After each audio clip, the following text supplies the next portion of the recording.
Hazrat Aisha radiyallahu anha reports, Barira came to me and said, I have arranged to purchase my freedom for 9 uqiyah, 36 dirhams of silver, an uqiyah to be paid annually. So help me. I said, if your masters wish, I will pay all amount, but I shall have the right to inherit from you. Barira went to her masters and told them, but they refused. She came to her while Allah's Apostle sallallahu alaihi wasallam was also sitting there.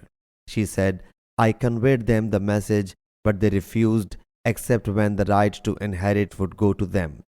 The Prophet sallallahu alaihi wasallam heard it, and Hazrat Aisha radiyallahu anha told him the case. He sallallahu alaihi wasallam said, purchase her and let them impose the condition of right to inherit, for the right to inherit stands with him who manumits. So Hazrat Aisha radiyallahu anha did the same.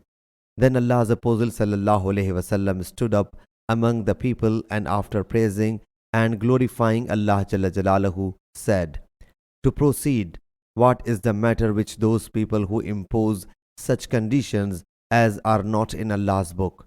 The condition that is not in Allah's book is absurd.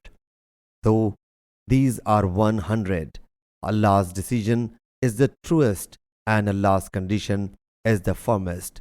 Undoubtedly, the right to inherit goes to the one who manumits. Sahih Bukhari, Hadith number 2168.